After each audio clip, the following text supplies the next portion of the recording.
তারাতলায় ভয়াবহ বিপর্যয়, ভেঙে পড়ল নির্মীয়মান গোডাউনের ছাদ। এই বিপর্যয় ঘটার পর প্রায় 3 ঘন্টারও বেশি সময় পেরিয়ে গিয়েছে, এখনো চলছে যুদ্ধকালীন তৎপরতায় উদ্ধার কাজ। 4 প্রতিনিধি সরাসরি আমাদের সঙ্গে রয়েছেন, ঘটনাস্থল থেকে 3 জন আমাদের সঙ্গে রয়েছেন অর্ণব মুখোপাধ্যায়, পার্থপ্রতিম ঘোষ, সন্দীপ সরকার এবং এসএসকে হাসপাতাল। উদ্ধারের পর যেখানে নিয়ে যাওয়া হচ্ছে অত্যন্ত দ্রুততার সঙ্গে, সেখান থেকে আমাদের প্রতিনিধি অনির্বাণ বিশ্বাস রয়েছেন। আমি শুরুতে পার্থকে বলবো, উদ্ধার কাজ এই মুহূর্তে কিভাবে চলছে একবার দেখাও পার্থ। সরাসরি উদ্ধার কার্য দেখাবো, আমার সহকর্মী সন্দীপ সাধুকাকে দেখাতে বলবো ছবিটা একেবারে যে জায়গায় উদ্ধার কার্য চলছে সেই জায়গায় দেখতে পাচ্ছ একদিকে দমকল, বিপর্যয় মোকাবেলা বাহিনী তারা রয়েছে, সেনা রয়েছে, এনডিআরএফ রয়েছে এবং বিশেষ প্রশিক্ষণপ্রাপ্ত স্নিফার ডগ নিয়ে আসা হয়েছে। এবং এর আগেও আমরা যে বিষয়টা বলবো সেটা হচ্ছে যে যখন মাঝেরহাটে ব্রিজ ভেঙে পড়ে সেই সময় কিন্তু যে ডেব্রিজ রয়েছে সেই ডেব্রিজের নিচে কারা কারা চাপা পড়ে রয়েছে সেই বিষয়টা ডিটেক্ট করার জন্য স্নিফার ডগ এইরকম প্রশিক্ষণপ্রাপ্ত বিশেষ যারা এনডিআরএফের থেকে তারা নিয়ে আসা হয়েছিল এবং সেই রকমভাবেই কিন্তু এখানেও এই স্নিফার ডগ নিয়ে এসে এখানে বিশেষ প্রশিক্ষণপ্রাপ্ত কুকুর নিয়ে এসে তাকে দিয়ে কিন্তু উদ্ধার কার্য করা হচ্ছে, যাতে কোনো জায়গায় কেউ আটকে রয়েছেন কিনা কোনো রকমভাবে সেই বিষয় ডিটেক্ট করা যায় সেই বিষয়টা দেখছেন। সন্দীপের যে লেন্সে দেখতে পাচ্ছ যে সেনাবাহিনীর টিমকে দেখতে পাচ্ছ, তারা এখানে যে হ্যামার একের পর এক হ্যামার নিয়ে এসছে, সেই হ্যামার দিয়ে একটা জায়গায় ডেব্রিজের যে অংশ সেই অংশ তারা ভাঙছেন এবং সেই জায়গা থেকে যে বিষয়টা বলছিলাম ভেতরে ঢোকার জন্য একটা রাস্তা তৈরি করা হচ্ছে, যেটা ভার্টিক্যালি যাতে একটা ড্রিল করে সেই জায়গায় যাতে ভেতরে প্রবেশ করা যায় সেই চেষ্টা করা হচ্ছে। উদ্ধারকারী দল যারা দেখা যাচ্ছে, যাদের শব্দ শোনা যাচ্ছিল তাদেরকে সেখান থেকে উদ্ধার করতে পেরেছেন। এখনও পর্যন্ত অনেকেই আটকে রয়েছে, তাদের কাছে সূত্রে যেটা জানতে পারছি উদ্ধারকারী দল সূত্রে, সেই মতো কিভাবে উদ্ধার করা যায় সেই চেষ্টা করছে।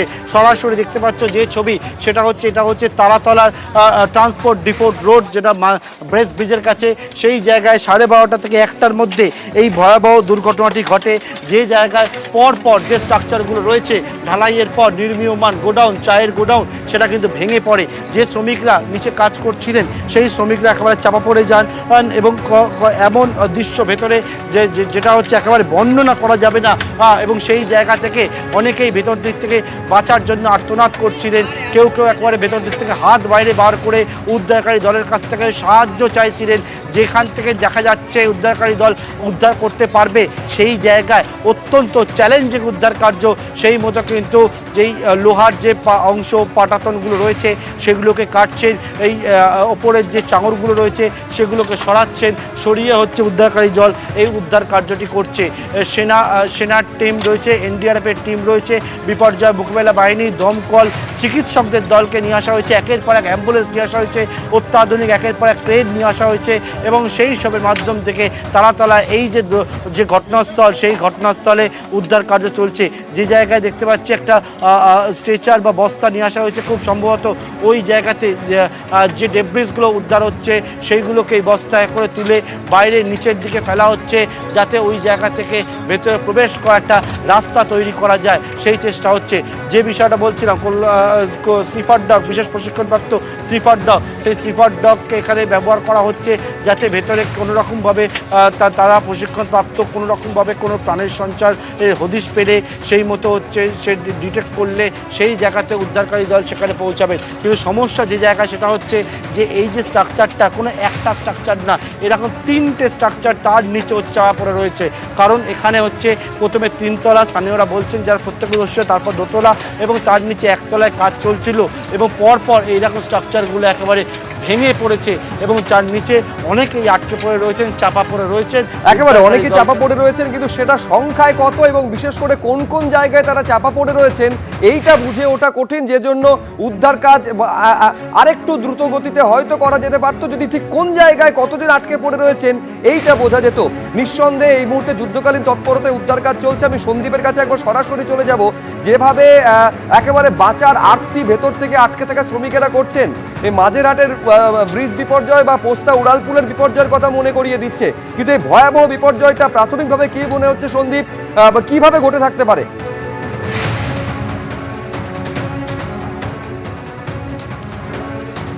দেখো, আমরা দেখতে পাচ্ছি যে এখানে এই মুহূর্তে ড্রোন ওড়ানো হলো, সেই ড্রোনের মাধ্যমে উদ্ধারকারী দল তারা বোঝার চেষ্টা করছেন যে জায়গাগুলো দেখা যাচ্ছে না সেই জায়গাগুলোতে সেই জায়গাগুলোর ছবি ক্লোজে দেখার চেষ্টা করা হচ্ছে ড্রোনের সাহায্যে, এবং ড্রোন নিয়ে এসে উদ্ধারকারী দল তারা বোঝার চেষ্টা করছেন যে কোন জায়গায় এই মুহূর্তে কি পরিস্থিতি হয়ে রয়েছে। ড্রোনের সাহায্যে এরিয়াল ভিউ নেওয়া হচ্ছে এবং ড্রোনের মাধ্যমে বোঝার চেষ্টা করা হচ্ছে যে কোথাও কোনো রকম কোথাও কোনো প্রাণের অস্তিত্ব রয়েছে কিনা সেটা বোঝার চেষ্টা করা হচ্ছে। ড্রোনের সাহায্যে গোটা জায়গাটা একবার উদ্ধারকারী দল তারা দেখে তারা একটা নকশা প্রস্তুত করে নিতে চাইছেন। এর পাশাপাশি আমরা যেটা দেখতে পাচ্ছি এখানে উদ্ধারকারী দল বিভিন্ন ভাগে তারা ভাগ হয়েছেন। প্রত্যেকটা দলের সঙ্গেই আর্মির উচ্চপদস্থ আধিকারিকরা রয়েছেন, সেনা জওয়ানরা রয়েছেন, এনডিআরএফ রয়েছে, পুলিশ রয়েছে, দমকল রয়েছে, মানে ভাগ করে করে দেওয়া হয়েছে। প্রত্যেক টিমেই সবার উপস্থিতি রয়েছে আমরা দেখতে পাচ্ছি, এবং এক একটা দিক থেকে এক একভাবে কাজ চালানো হচ্ছে। কোথাও গাইতির সাহায্যে কংক্রিট খুঁড়ে ভেতরে ঢোকার কাজ চলছে। যেখানে কাটার ব্যবহার করতে হচ্ছে সেখানে কাটারের সাহায্যে কাটার ব্যবহার করে বিম সরিয়ে ভেতরে প্রবেশ করার চেষ্টা করা হচ্ছে। আমরা দেখতে পেলাম যে এইমাত্র আরেকজনকে উদ্ধার করে অ্যাম্বুলেন্স সেটা রওনা হলো। গাইতি দিয়ে ভারতীয় সেনাবাহিনীর জওয়ানরা তারা কংক্রিটের স্ল্যাব ভাঙলেন এবং ভেঙে সেখান থেকে আরেকজনকে উদ্ধার করে অ্যাম্বুলেন্সে করে রওনা করানো হলো। পরপর সারিবদ্ধভাবে অ্যাম্বুলেন্স এখানে প্রস্তুত রাখা হয়েছে। ঘটনা যা ঘটেছে, যেটা প্রাথমিকভাবে আভাস পাওয়া যাচ্ছে দুর্ঘটনাস্থল দেখে, তা কিন্তু এক কথায় ভয়াবহ। কেন ভয়াবহ? যেটা এর আগেও বলছিলাম, এখানে আমরা দেখতে পাচ্ছি শুধুমাত্র লোহার বিমের ওপরে, আরেকবার বলবো, শুধুমাত্র লোহার বিমের ওপরে কোনো রকম কংক্রিটের ঢালাই নয়, শুধু লোহার বিমের ওপরে ছাদ ঢালাই করা হয়েছিল। লোহার বিমের ওপরে ছাদ ঢালাই করার জন্য মাঝখানে আর কোনো সাপোর্ট দেওয়া হয়নি। তুমি দেখতে পাবে, আমার সঙ্গে রয়েছেন আমার ক্যামেরা প্রতিনিধি অঞ্জনদাকে দেখাতে বলবো। আমি যদি এই ভেঙে পড়া অংশের ভেতরের দিকটা তোমাকে দেখাই, এই ভেঙে পড়া অংশের এই হচ্ছে তার ভেতরের দিক। তুমি দেখতে পাবে এই কংক্রিটের ঢালাইয়ের নিচে কোনো সাপোর্ট ছিল না। যখন কোনো ছাদ নির্মাণ হয়, তুমি দেখে থাকবে বা দর্শকরাও দেখে থাকবেন, যখন কোনো ছাদ নির্মাণ হয় তখন সেই ছাদ যতক্ষণ না নিজের মতো করে কঠিন হচ্ছে ততক্ষণ পর্যন্ত তাকে সাপোর্ট দেওয়া থাকে। কোথাও লোহার খুঁটি দিয়ে সাপোর্ট দেওয়া থাকে, কোথাও বাঁশ দিয়ে সাপোর্ট দেওয়া থাকে, এবং ছাদ পুরোপুরি প্রস্তুত হয়ে গেলে তারপর সেই খুঁটি সরিয়ে নেওয়া হয়। কিন্তু এখানে আমরা কি দেখতে পাচ্ছি? এখানে আমরা দেখতে পাচ্ছি যে শুধুমাত্র লোহার বিম পরপর নাট বোল্ট দিয়ে টাইট করে, কোথাও হয়তো নাট বোল্ট ঝালাই করে এই রকম কাঠামো বানানো হয়েছিল এবং তার উপরে ছাদ ঢালাই করে দেওয়া হয়েছে। মাঝখানে কোনো সাপোর্ট ছিল না, শুধুমাত্র টিন দেওয়া হয়েছিল। এই লোহার বিমের ওপরে টিন দেওয়া হয়েছে, সেই টিনের ওপরে সরু লোহার রড দেওয়া হয়েছে, তার উপরে ঢালাই চাপিয়ে দেওয়া হয়েছে। অর্থাৎ এই লোহার ভার, লোহার রডের ভার, টিনের ভার, কংক্রিটের ভার, এই সব ভার একেবারে 3 তলা থেকে 1 তলা পর্যন্ত হুড়মুড়িয়ে নেমে এসেছে আজকে দুপুরবেলা।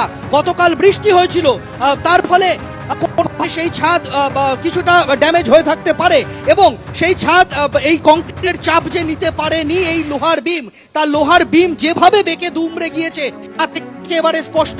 তুমি দেখতে পাবে যে লোহার বিম এবং কংক্রিট এমন ভাবে বেঁকে রয়েছে যে কোনোভাবেই তাকে বের করা যাচ্ছে না। প্রাথমিকভাবে এটাই মনে করা হচ্ছে যে নিয়ম যেটা মানা দরকার ছিল এই ধরনের বিশাল একটা কনস্ট্রাকশনের জন্য, সেই নিয়ম না মানার কারণেই কি এইরকম ভয়াবহ বিপর্যয় ঘটে গেল, যার জন্য এত শ্রমিক এই মুহূর্তে তাদের অনেকেই একেবারে আশঙ্কাজনক অবস্থায় তাদের উদ্ধার করা হচ্ছে এবং এসএসকেএম হাসপাতালে নিয়ে যাওয়া হচ্ছে।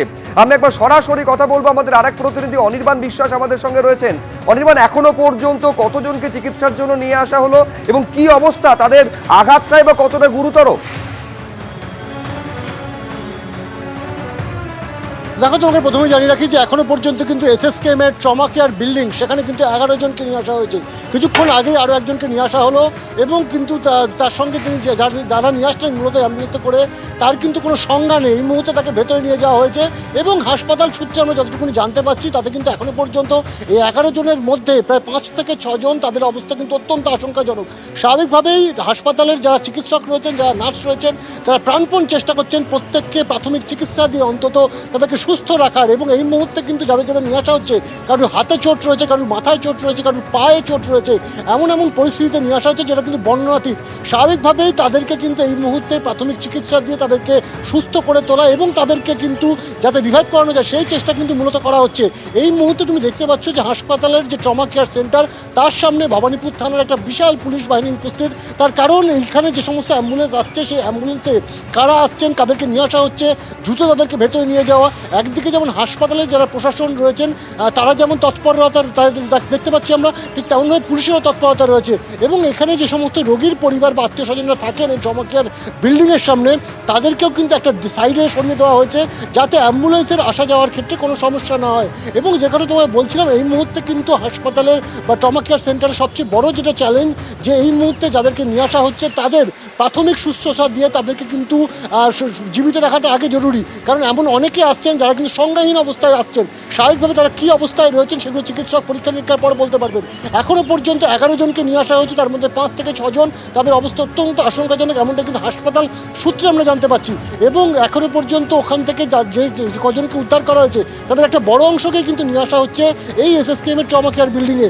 11 জন যে নিয়ে আসা হয়েছে তাদের মধ্যে বেশ কয়েকজনের অবস্থা এতটাই আশঙ্কাজনক যে তাদের কারো হাত ভেঙে গিয়েছে, পা ভেঙে গিয়েছে, এবং যে কথা বলছিলাম যে বর্ণনাতীত পরিস্থিতির মধ্যে তাদেরকে নিয়ে আসা হচ্ছে। এই রকম পর্যায়ে দাঁড়িয়ে সারাক্ষণের জন্য কিন্তু এখানে চিকিৎসক, মেডিকেল স্টাফ থেকে শুরু করে নার্স, এমনকি তাদের যে সমস্ত সরঞ্জাম প্রয়োজন, ওটি প্রস্তুত রাখা, সমস্ত কিন্তু প্রস্তুত রয়েছে। স্বাস্থ্যমন্ত্রী তিনি কিন্তু নিজে মনিটরিং করছেন, তিনি হাসপাতাল কর্তৃপক্ষের সঙ্গে প্রতি মুহূর্তে যোগাযোগ রেখে চলছেন, এমনটি কিন্তু হাসপাতালের তরফ থেকে আমরা জানতে পারছি। অনির্বাণ, তুমি আমাদের সঙ্গে থাকো। যে ছবি আপনারা দেখতে পাচ্ছেন যে দ্রুততার সঙ্গে উদ্ধার কাজ চালানো হচ্ছে যুদ্ধকালীন তৎপরতায়, আর এই পুরো উদ্ধার কাজটা নিজে মনিটরিং করছেন খোদ রাজ্যের মুখ্যমন্ত্রী। একই সঙ্গে এনডিআরএফ থেকে শুরু করে পুলিশ, সেনা, দমকল, তারা একযোগে হাতে হাত মিলিয়ে কাজ করছেন। একাধিক অ্যাম্বুলেন্স সেখানে মজুদ রাখা হয়েছে, তৈরি রাখা হয়েছে, যাতে যে কোনো মুহূর্তে উদ্ধার করা মাত্রই সঙ্গে সঙ্গে এতটুকু সময় নষ্ট না করে সঙ্গে সঙ্গে তাদের চিকিৎসার জন্য হাসপাতালে যাতে নিয়ে যাওয়া যায়। আমাদের আরেক প্রতিনিধি অর্ণব মুখোপাধ্যায়ের সঙ্গে কথা বলবো। অর্ণব, এটা কি জানা গেল যে যখন এই বিপর্যয়টা ঘটছে, যখন একেবারে ভেঙে পড়ছে এই টোটাল কনস্ট্রাকশনটা, 12:30 থেকে 1টার মধ্যে কতজন সেখানে কাজ করছিলেন, আর এই যে কনস্ট্রাকশন এটা কতটা জায়গা জুড়ে ছড়িয়েছিল?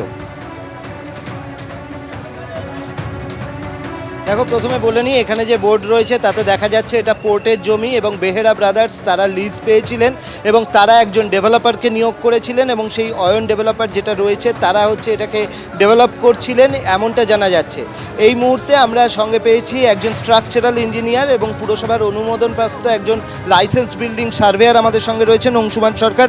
অংশুমান, আপনার থেকে জানতে চাইবো, আপনি তো স্ট্রাকচারটা দেখছেন, আপনার কি মনে হয়? দেখুন, এই স্ট্রাকচারটা প্রাথমিকভাবে দেখে যেটা মনে হচ্ছে ইনএডিকুয়েট স্ট্রাকচার। যে লোডটা এখানে পড়েছে এবং জয়েন্টিংগুলো যেগুলো দেখে মনে হচ্ছে এরকম জয়েন্টিং হয় না। এখন কিভাবে কে অনুমোদন করলো এটা বিষয়টা এখন তদন্তের বিষয়। এখন এর ফলে যেটা হয়েছে ওভারলোড হয়ে গেছে, ওভারলোড হয়ে জাংশন থেকে এটা টিয়ার করে গেছে, টিয়ার করতেই কোল্যাপস করেছে, কোল্যাপস করতেই এই ডিজাস্টারটা হয়েছে। কিন্তু প্রাথমিক অর্থে যে ব্রেসিংগুলো থাকা উচিত একটা স্ট্রাকচারে, সেই ব্রেসিং কিন্তু এখানে আমরা দেখতে পাচ্ছি না। এটা নজরদারি কারা করে? মূলত পোর্টের জায়গা লিজ দেওয়া হয়েছিল, কিন্তু এই স্ট্রাকচারটার কার দেখার দায়িত্ব বেশি? বেশিরভাগ ক্ষেত্রে পোর্টের জমি লিজ দেবে এবং কেএমসি অনুমোদিত কোনো স্ট্রাকচারাল ইঞ্জিনিয়ারকে দিয়ে ওনারকে ডিজাইনটা করাতে হবে। এবং এইসব যে স্ট্রাকচারগুলো সেগুলো জেনারেলি কলকাতা কর্পোরেশন অনুমোদন দেওয়ার আগে যাদবপুর বা শিবপুর বা আইআইটি থেকে এইগুলোকে ভেটিং করানো হয়, তারপর এই কাজগুলো চালু করা হয়। কিন্তু এখানকার যে এলিমেন্টগুলো এখন স্ট্রাকচারের দেখতে পাচ্ছি, মানে স্ট্রাকচারাল ডিজাইনের বেসিক ফান্ডামেন্টাল জিনিসগুলো দেখতে পাচ্ছি না। কেন, কি দেখতে পাচ্ছেন? এত বড় স্ট্রাকচার ফার্স্ট হচ্ছে ব্রেসিং থাকা উচিত, আমি কোনোটাই ভার্টিক্যাল মেম্বার দেখছি ব্রেসিং দেখতেই পাচ্ছি না। এবং জয়েন্টিং যেগুলো করা হয়েছে, জয়েন্টিংয়ের যে বোল্টগুলো আছে সেগুলো ঠিকঠাক ডিজাইন হয়েছে কিনা এবং সেগুলো ইনস্টলেশন ঠিকঠাক হয়েছে কিনা সেটার একটা দেখার বিষয়। প্রাথমিকভাবে যেটা এখানে লেগে আছে, যেটুকুনি আমরা দেখছি, যেভাবে বিম আপনার ফেল করেছে, শিয়ার এবং বেন্ডিং দুখানাই ফেল করে গেছে, মানে বিমটা বেঁকেও গেছে এবং শিয়ারও ফেল করেছে। তার মানে বোঝাই যাচ্ছে যে লোড চাপানো হয়েছিল কনস্ট্রাকশনের সময় সেইখানেতে সেই লোডও নিতে পারেনি। তার মানে এখানে ডিজাইনে বা কনস্ট্রাকশনে দুটোতেই এখানে গলদ থাকতে পারে। যেটা বলা হচ্ছে, যেটা স্ট্রাকচারাল ইঞ্জিনিয়ারদের আপাতত প্রাথমিকভাবে অভিমত, যে এই যে ওপরের যে প্রেশার, সেই প্রেশার নিতে পারেনি, তার জন্যই কোলাপস করে গিয়েছিল। কিন্তু সেই ডিজাইনটা কে অনুমোদন করলো সেই বিষয়গুলো দেখার রয়েছে। যেটা বলা হচ্ছে যে পোর্টের লিজের জমিতে যদি কেউ এই ধরনের গোডাউনের স্ট্রাকচার করেন সেক্ষেত্রে পুরসভারও কিন্তু একটা নজরদারি থাকে।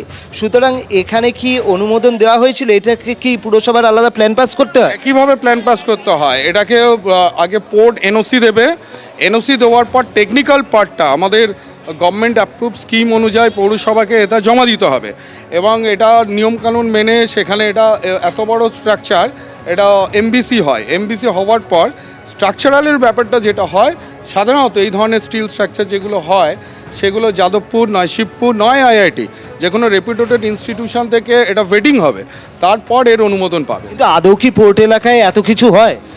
দেখুন যারা নিয়ম মেনে কাজ করে তারা করে এবং যারা নিয়ম মানবে না সেক্ষেত্রে এই ধরনের ডিজাস্টার হতে বাধ্য। যদি নিয়ম না মানা হয় সেক্ষেত্রে বিপর্যয় হতে বাধ্য। নিয়ম কতটা মানা হয়েছিল সেটা দেখতে হবে এবং সেগুলো কিন্তু তদন্ত সাপেক্ষ। তবে স্ট্রাকচারাল ইঞ্জিনিয়ারদের প্রাথমিক অভিমত ওপরের যে ভার ছিল সেই ভার হচ্ছে নিতে পারা যায়নি এবং সেই কারণেই কোলাপস করেছে। সুতরাং কারা এই ধরনের স্ট্রাকচারের অনুমতি দিলেন বা আদৌ অনুমতি ছিল কি না, আর অনুমতি ছাড়া এরকম হলো কেউ দেখলো না কেন বা কি বিষয় হলো, এগুলো পুরোটাই তদন্ত সাপেক্ষ। কিন্তু প্রাইমারিলি মনে হচ্ছে যে প্রেশারটা রাখতে পারেনি, সেই কারণেই এটা কোলাপস করেছে, যার ফলে প্রাণহানি থেকে বহু মানুষ আহত হওয়ার ঘটনা ঘটেছে, এরকম একটা বিশাল বিপর্যয় ঘটেছে। একেবারে বিশাল বিপর্যয়, কোনো সন্দেহ নেই। বিরাট জায়গা জুড়ে এই যে একটা কনস্ট্রাকশন হচ্ছিল, গোডাউন তৈরি হচ্ছিল, তার ছাদ একেবারে হুড়মুড়িয়ে ভেঙে পড়েছে। ভারী ভারী লোহার বিম, তার উপরে শুধুমাত্র করোগেটেড শীটের ওপরে ঢালাই দেওয়া হয়েছিল। এই বিপুল ভার সইতে না পেরে আজকে দুপুরের দিকে হঠাৎই হুড়মুড়ি একেবারে লম্বালম্বি ভেঙে পড়ে এই তারাতলার কাছে এই যে গোডাউনের শেড, এবং তাতে অনেকে তারা শ্রমিকেরা যারা কাজ করছিলেন সেখানে তারা সকলে আটকে পড়েছেন। এখনো পর্যন্ত 13 জনকে উদ্ধার করা হয়েছে বলে জানা যাচ্ছে, তাদের মধ্যে বেশ কয়েকজনের অবস্থা আশঙ্কাজনক বলে জানা যাচ্ছে। এবিপি আনন্দ, এগিয়ে থাকে, এগিয়ে রাখে।